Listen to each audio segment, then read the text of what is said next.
Olá pessoal, vamos dar início à nossa 26ª aula e hoje o assunto é cálculo estequiométrico sem reação química.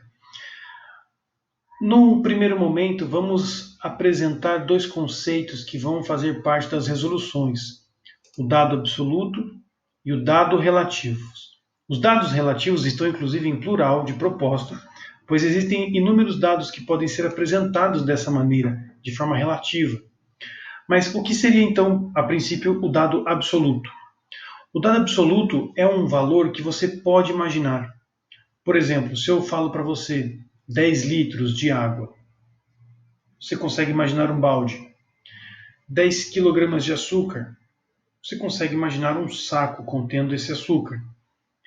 E sempre acompanhado de uma unidade de medida, uma unidade absoluta, e não condicionada. Porque quando eu falo 10 quilogramas, é 10 quilogramas. Se eu falo 10 litros, é 10 litros e você consegue imaginar a coisa. Diferente de um dado relativo. Quando eu falo, por exemplo, 1 grama por centímetro cúbico, percebe que eu tenho outras possibilidades. Eu posso pensar em 10 gramas por centímetro cúbico. Eu posso pensar em 30 gramas por centímetro cúbico. Ou seja, como é um dado relativo, ele depende da condição que você estabelece. Se é 1 grama, é 1 centímetro cúbico. 10 gramas, 10 centímetros cúbicos. E assim por diante. Portanto, eu não consigo fixar uma imaginação concreta, real. Eu posso ter outras possibilidades de imaginar essa coisa que eu falei, 1 grama por centímetro cúbico. Portanto, ele é um dado relativo. E nós temos, de dados relativos, o mais clássico, a densidade, que como eu mencionei, é uma relação de massa por volume. Outra informação relativa que nós temos é a massa molar, que é uma massa por uma certa porção específica, como nós falamos na aula anterior, por mol. A porcentagem também, que é um dado relativo, nós temos a parte pelo total, 70% seria 70 partes de um total de 100. E a análise de uma reação química, ela também guarda nas suas informações uma proporção. Perceba que ali nós temos a molécula de CO2, onde existem 2 átomos de oxigênio e 1 de carbono, o que é fácil de ser especificado depois, como uma reação de decomposição. Perceba que existe uma proporção entre esses componentes. Uma molécula de CO2, ela consegue gerar 2 átomos de oxigênio. Da mesma forma, uma molécula de CO2 pode gerar um átomo de carbono. Assim você tem umas regras de 3, mas isso é fixo, eu não posso modificar essa proporção. Com essas informações, tenho certeza que os exercícios podem acabar ficando um pouco enroscados, porque é necessário demonstrar. Então vamos caminhar agora para o primeiro exemplo. Ele diz o seguinte: o número de moléculas contidas em 50 decímetros cúbicos de etanol. Como é que eu posso chegar a essa informação do número de moléculas, sendo que foi dado um volume? Logo abaixo, se você tomar atenção, você tem os dados de massa, número de massa, e a densidade do caso etanol. Olhando para essa densidade, você tem uma proporção, uma massa por volume, e um dado absoluto. Então aqui vai a primeira interpretação. O dado absoluto, 50 decímetros cúbicos de etanol, você consegue imaginar isso. Equivale a 50 litros de etanol. Um container onde foi feito numa fábrica. Agora, a proporção da densidade ela é específica para 1 decímetro cúbico. E eu posso abranger isso para vários decímetros cúbicos. 800 gramas é para 1 decímetro cúbico. É um dado relativo. E justamente pela coincidência das unidades, decímetro cúbico, você tem a primeira dica de como começar a regra de 3. Você procure a proporção massa por volume. Essa proporção massa-volume, no caso do etanol, foi estabelecida pelo texto, 800 gramas por 1 decímetro cúbico. E eu gostaria de determinar a massa na situação de 50 decímetros cúbicos. Com isso, nós temos a nossa primeira regra de 3. E esse X vai resultar em 40 mil gramas de etanol. Sempre bom especificar o que é que você acabou de descobrir. Perceba que a regra de 3 ela começa sempre com um dado relativo e o dado absoluto fica do lado do x. Com essa interpretação, você já sabe mais ou menos como construir os próximos passos. Por exemplo, agora, nós temos 40 mil gramas de etanol e eu quero o número de moléculas. A única proporção que existe de massa com moléculas é a massa molar. Portanto, eu faço aqui o pedido de você conferir depois esse cálculo, pois nós tivemos isso na aula anterior. Eu vou fazer o cálculo da massa molar. O etanol, molécula que foi especificada no texto, C2H6O, tem 46 gramas para cada mol. Em vez de escrever um mol, que é a simplificação daquele número gigante, eu vou escrever o número gigante, 6 vezes 10 a 23. De uma forma também aproximada, em vez de 6,02. Isso você pode fazer a qualquer momento, desde que seja conveniente. Eu quero uma resposta em número de moléculas, eu vou deixar já o número por extenso, que é o que nós precisamos responder. Não foi questionado o número de mols. Se fosse questionado o número de mols, aí sim eu colocaria apenas 1 mol para 46 gramas. Mais uma vez eu chamo a atenção, pois aqui nós colocamos o cabeçalho. Nós iniciamos o cálculo com o dado relativo. Embaixo da massa eu vou colocar aquele valor absoluto que nós determinamos, esse 4/10 a quarta gramas, que seria os 40 mil gramas, já escrito em notação científica. E aqui um y, que se refere ao valor que nós precisamos determinar. Multiplicando em cruz, efetuando os cálculos, você deve chegar a um valor aproximado de 5,22 vezes 10 a 26 moléculas de etanol. Essa seria a nossa primeira resposta. Perceba mais uma vez que nós construímos a regra de 3 a partir dos dados relativos e embaixo os absolutos que foram utilizados para compor a pergunta. Essa é a resposta desse primeiro exemplo. Agora, vamos para o segundo exemplo. E aqui aparece um dado um pouco complicado, eu confesso. Qual o número de átomos de hidrogênio contidos em 1 quilômetro cúbico de universo?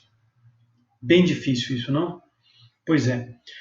Primeiramente, vamos imaginar que existe 1 quilômetro cúbico de universo, ou seja, temos um volume bem grandinho de universo, e neste universo existem hidrogênios ali presentes. Eu quero saber o número de átomos ali existentes. Bom, perceba que a informação absoluta é o volume do universo.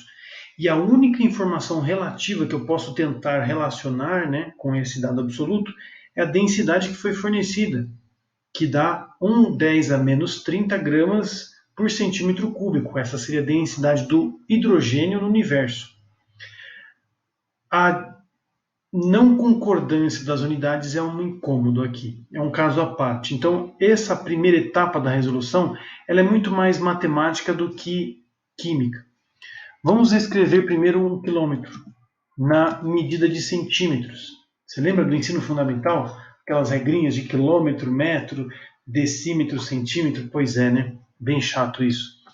Nós sabemos que 1 quilômetro tem 1000 metros, mas eu quero em centímetros. Eu sei que um metro tem 100 centímetros, então eu vou acrescentar mais 2 zeros, escrevendo então 100 mil centímetros. Esse é o primeiro passo. Agora, eu peço a vocês que escrevam este número todo elevado ao cubo. O 1 quilômetro cúbico, igual a esse número ao cubo, 100 mil ao cubo. 100 mil é exatamente 10 elevado à quinta, você tem 5 zeros ali. 10 à quinta elevado ao cubo dá 10 a 15 centímetros cúbicos.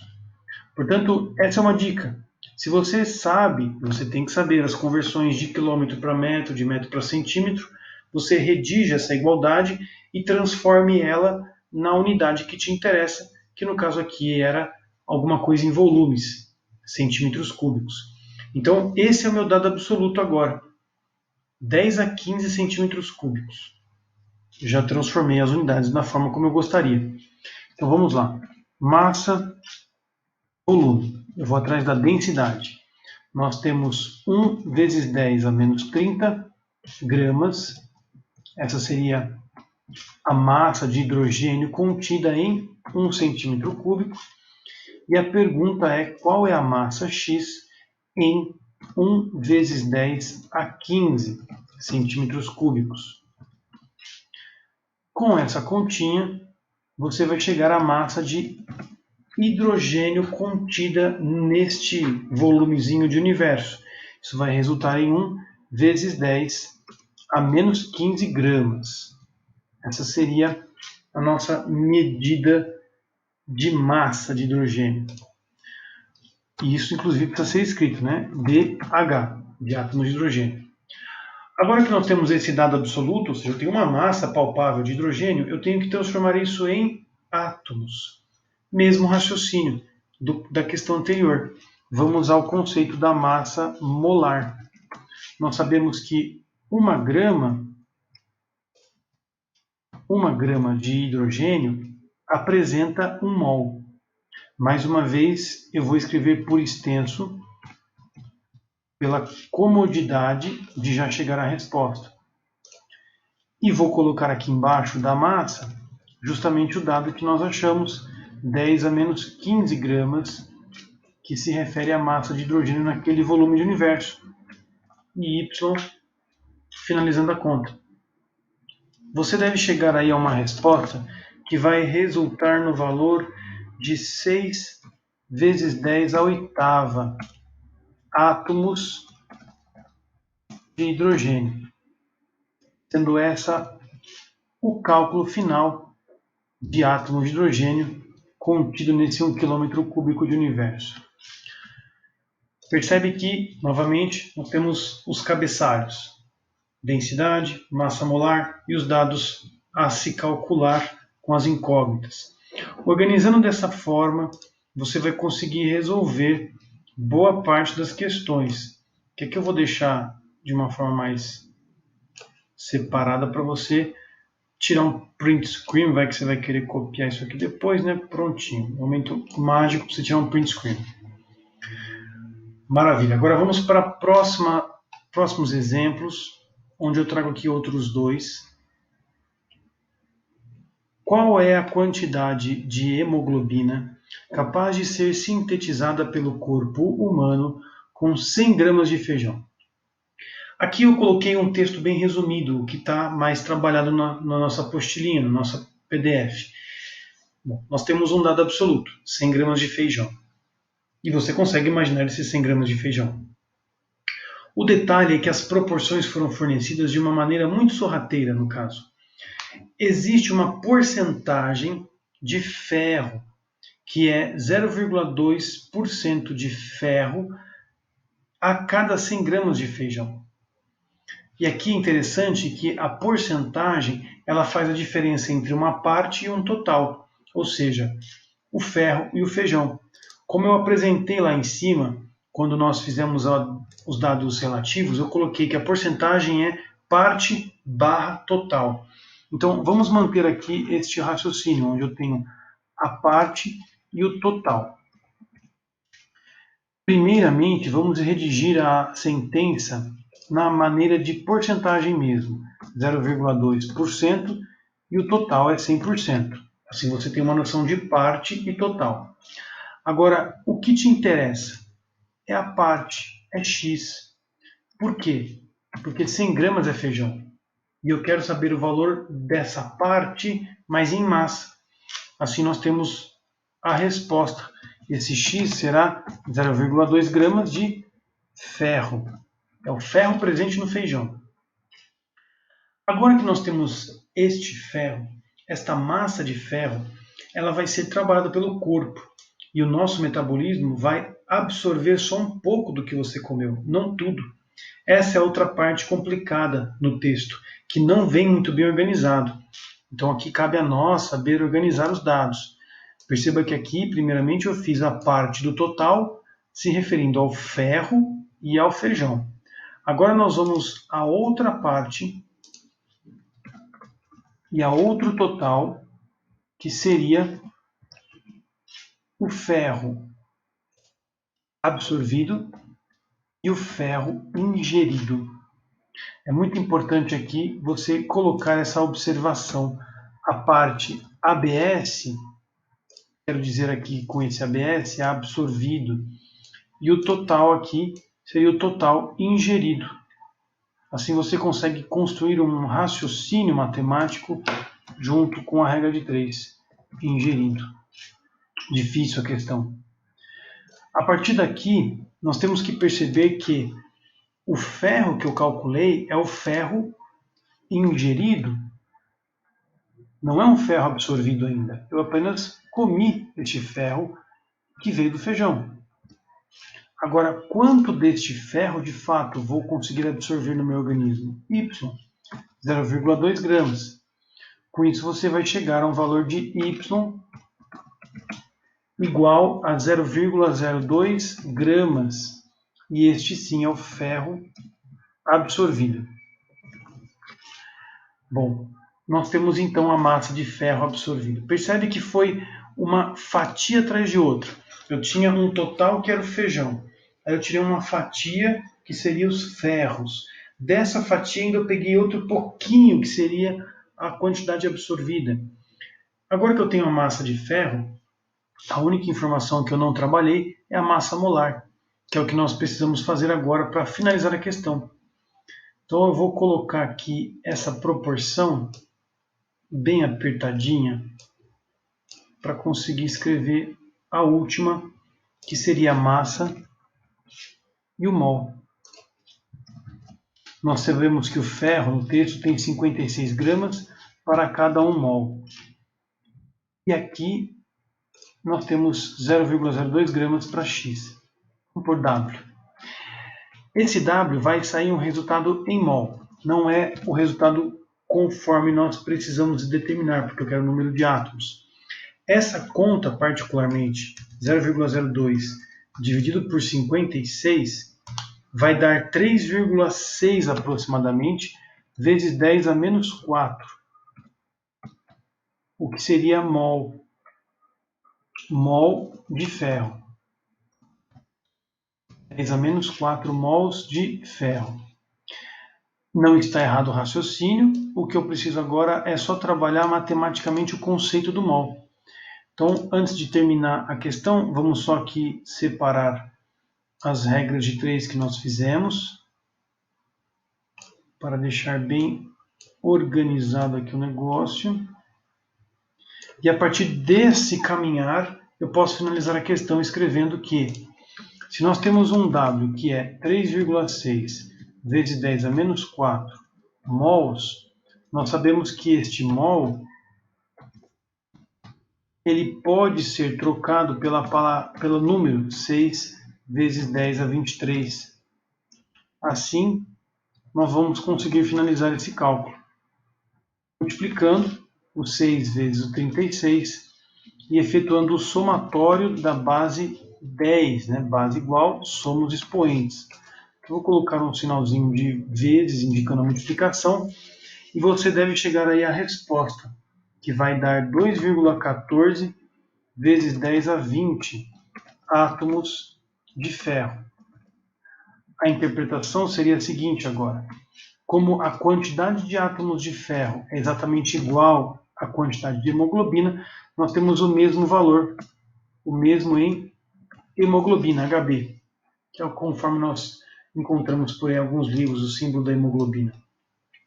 Esse era o caminhar, gente. Regra de 3, especificada com as suas partes e o total, para finalizar com a massa molar, resultando então no conceito do mol, que transforma um número que era pequeno num número maior, representando o número de átomos de ferro, consequentemente o mesmo número de hemoglobinas.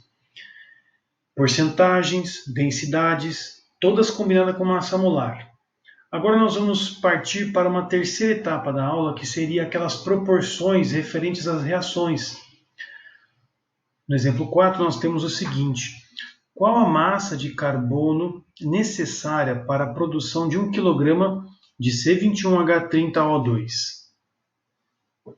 Percebe que a pergunta é sobre a massa de carbono, especificamente.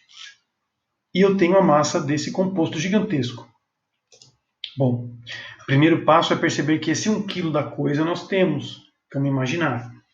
E eu não sei exatamente qual é a quantidade de moléculas que isso tem, para que eu possa, a partir daí, determinar, então, a quantidade de carbono e, por fim, a massa dele.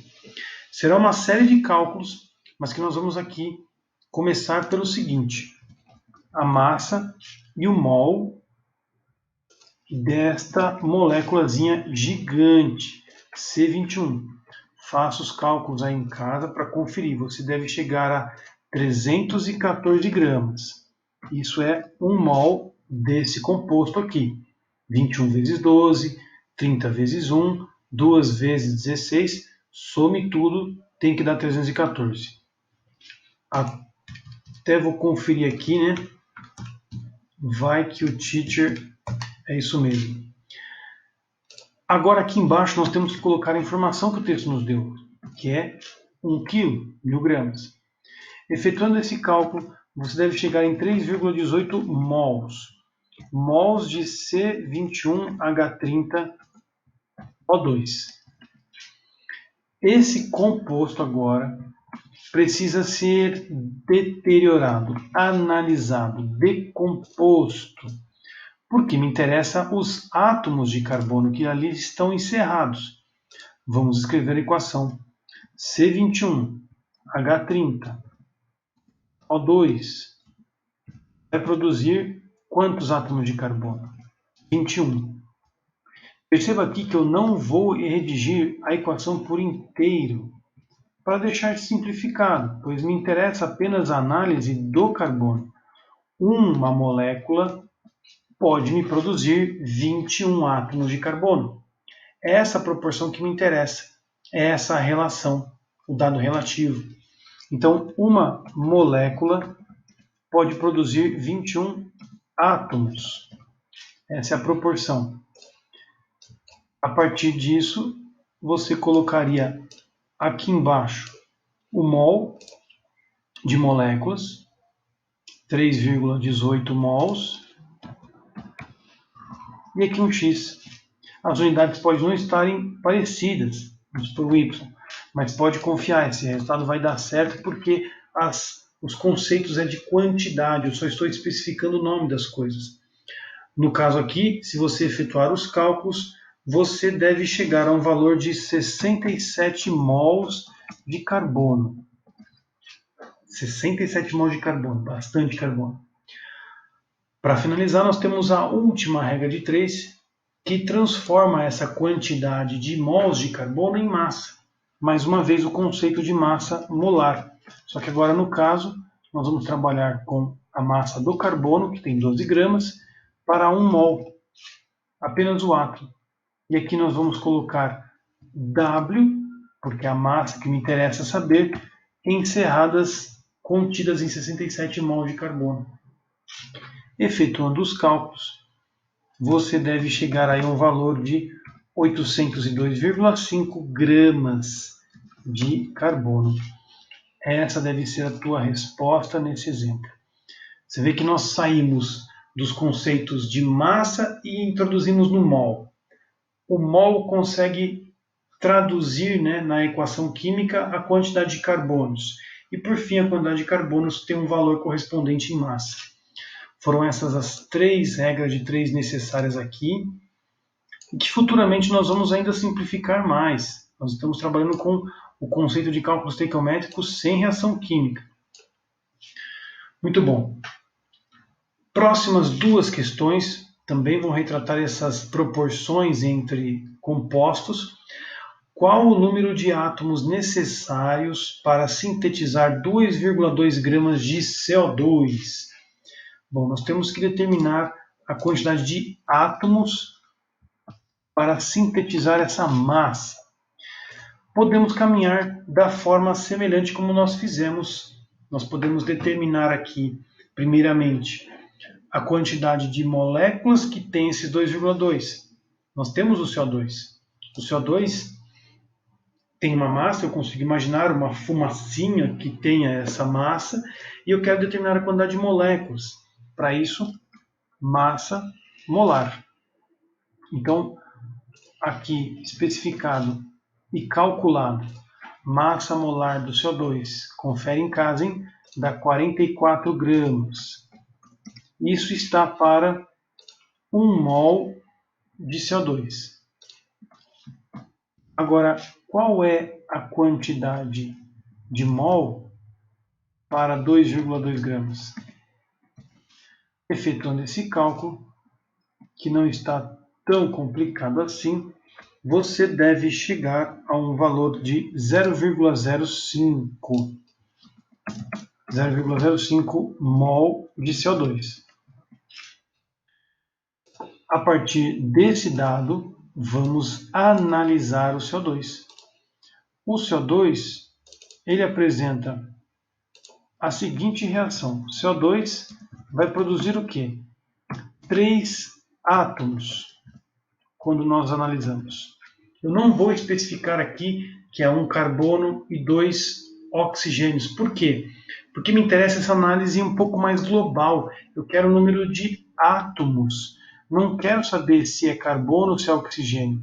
Então eu posso generalizar. Contando todos os átomos no CO2, nós temos 3. Com essa simples proporção, nós podemos dizer que um CO2, uma molécula de CO2, apresenta 3 átomos na sua composição. Ou vamos apenas escrever 1 para 3, também não tem problema, só para economizar de espaço. E aqui eu tenho 0,05 mols para Y. Efetuando o cálculo, não está tão difícil. Você tem 0,15 mols de átomos. Como a resposta é um número de átomos por extenso, mais uma vez, aquele conceitozinho do mol. 0,15 mol é igual a 0,15, que multiplica 6 vezes 10 a 23. Se você efetuar o cálculo dessa continha, o seu Y tem que resultar em 9 vezes 10 a 22 átomos. Isso num geral, que é o número total de átomos contabilizados para fabricar um CO2. Esse é o raciocínio.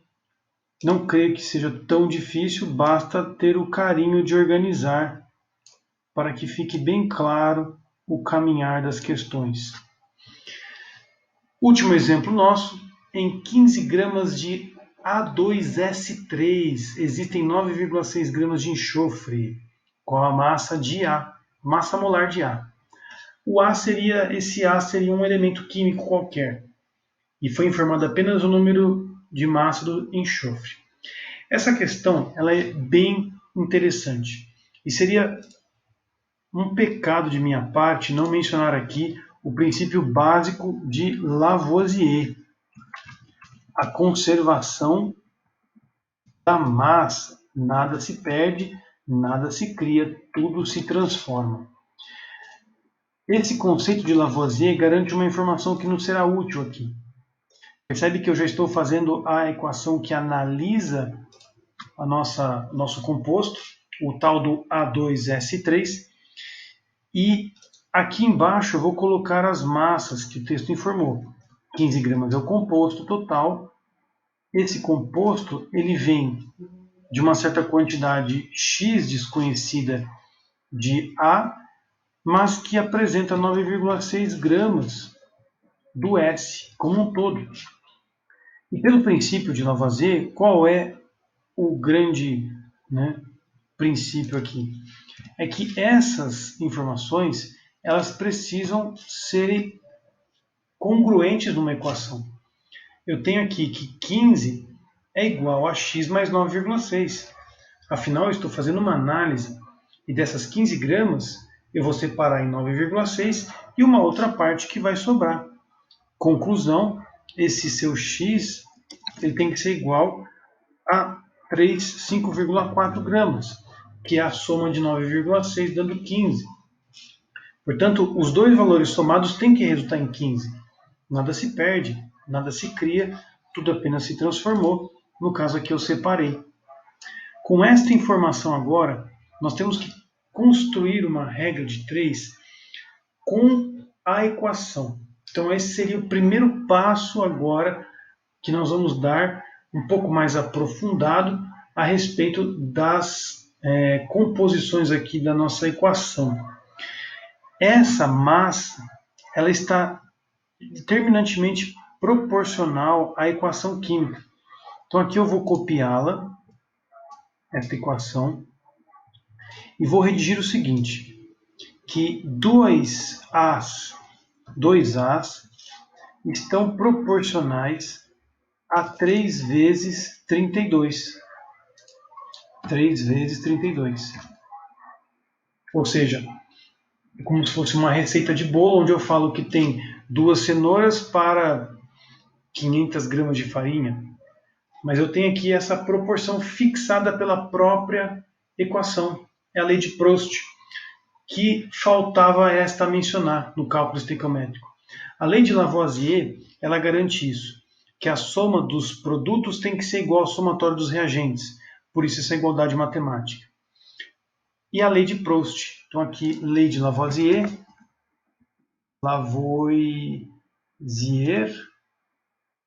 e aqui a lei de Proust, das proporções definidas, lei de Proust.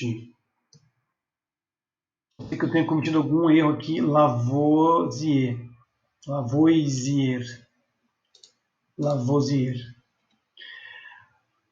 Me perdoem se eu errei a escrita do Lavoisier do Proust, viu? Agora que nós temos essa proporção fixada pela própria equação química, nós podemos colocar essas massas aqui embaixo. A massa de A, que foi produzida 5,4 gramas, ela está proporcional à massa de 9,6 gramas, que foi informada no texto. E percebe que aqui nós temos aquela informação das 32 gramas por mol do enxofre. A proporção é de 3 porções de enxofre a cada 2 porções de A. Essa proporção ela tem que resultar nesse cálculo, que é de 5,4 gramas de A para 9,6 gramas de B, ou no caso do S, né? Com essa regra de 3, ou seja, colocando a massa molar aqui ao lado, massa molar, e os dados da equação, você vai conseguir construir uma proporção fixada pela própria equação química. Efetuando essa regra de 3 aqui, multiplicando em cruz esses dados, você deve chegar a um A equivalente a 27 gramas por mol, ou 27U. Seria essa a unidade final, ou a resposta, 27. Então, com isso nós finalizamos as duas regras, duas leis que regem o cálculo estequiométrico. A lei de Lavoisier, que trabalha com a conservação de massa, e a lei de Proust, que trabalha com proporções definidas. Basta organizar a receita dado pela equação e aqui os dados do problema.